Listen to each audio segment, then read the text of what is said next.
5. Positive વાક્ય. અમારામાં દહેજ લેવામાં આવે છે. નેગેટિવ વાક્ય. અમારામાં દહેજ લેવામાં આવતું નથી. ઇન્ટ્રોગેટિવ વાક્ય.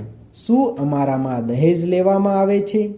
આપણે સૌ પ્રથમ આ વાક્યોમાં ઓબ્જેક્ટ, વર્બ અને બાય સબ્જેક્ટ કોને કહેવાય તે જોઈએ. આ વાક્યમાં દહેજ ઓબ્જેક્ટ છે, લેવું વર્બ છે અને આ વાક્યમાં બાય સબ્જેક્ટ આપ્યો નથી. હવે આપણે ફોર્મ્યુલા પ્રમાણે પોઝિટિવ વાક્યનું અંગ્રેજી વાક્ય બનાવતા શીખીશું. ઓબ્જેક્ટ એટલે કે દહેજ. દહેજનું અંગ્રેજી ડોરી થાય છે. એમ અથવા ઇઝ અથવા આર. આ વાક્યમાં ઓબ્જેક્ટ તરીકે ડૌરી એકવચન નામ હોવાથી ડૌરીની સાથે ઇઝ આવે છે. વર્બ એટલે કે લેવું. લેવુંનું અંગ્રેજી ટેક થાય છે. પરંતુ સિમ્પલ પ્રેઝન્ટ ટેન્સના પેસિવ વોઇસના વાક્યોમાં ક્રિયાપદનું ભૂતકૃદન થતું હોવાથી ટેકનું ભૂતકૃદન ટેકન થાય છે. આ વાક્યમાં બાય સબ્જેક્ટ આપ્યો નથી. અધર વર્ડ્સ એટલે કે અમારામાં. અમારામાંનું અંગ્રેજી ઇન અવર્સ થાય છે.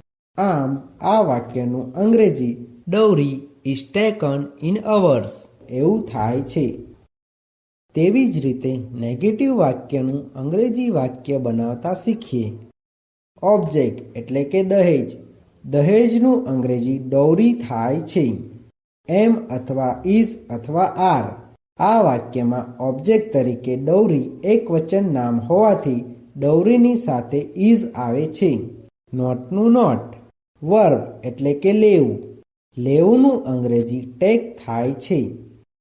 પરંતુ સિમ્પલ પ્રેઝન્ટ ટેન્સના પેસિવ વોઇસના વાક્યોમાં ક્રિયાપદનું ભૂતકૃદન થતું હોવાથી ટેકનું ભૂતકૃદન ટેકન થાય છે. આ વાક્યમાં બાય સબ્જેક્ટ આપ્યો નથી. અધર વર્ડ્સ એટલે કે અમારામાં. અમારામાંનું અંગ્રેજી ઇન અવર્સ થાય છે. આમ આ વાક્યનું અંગ્રેજી dowry is not taken in ours એવું થાય છે.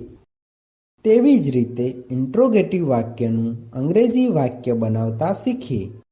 એમ અથવા ઇઝ અથવા આર. આ વાક્યમાં ઓબ્જેક્ટ તરીકે ડૌરી એકવચન નામ હોવાથી ડૌરીની સાથે ઇઝ આવે છે.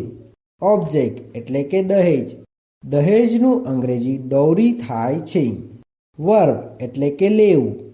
લેવુંનું અંગ્રેજી ટેક થાય છે. પરંતુ સિમ્પલ પ્રેઝન્ટ ટેન્સના પેસિવ વોઇસના વાક્યોમાં ક્રિયાપદનું ભૂતકૃદન થતું હોવાથી ટેકનું ભૂતકૃદન ટેકન થાય છે. આ વાક્યમાં બાય સબ્જેક્ટ આપ્યો નથી. અધર વર્ડ્સ એટલે કે અમારામાં. અમારામાંનું અંગ્રેજી ઇન અવર્સ થાય છે. આ ઇન્ટ્રોગેટિવ વાક્ય હોવાથી વાક્યની પાછળ ક્વેશ્ચન માર્ક આવે છે. આમ આ વાક્યનું અંગ્રેજી ઇઝ ડૌરી ટેકન ઇન અવર્સ એવું થાય છે.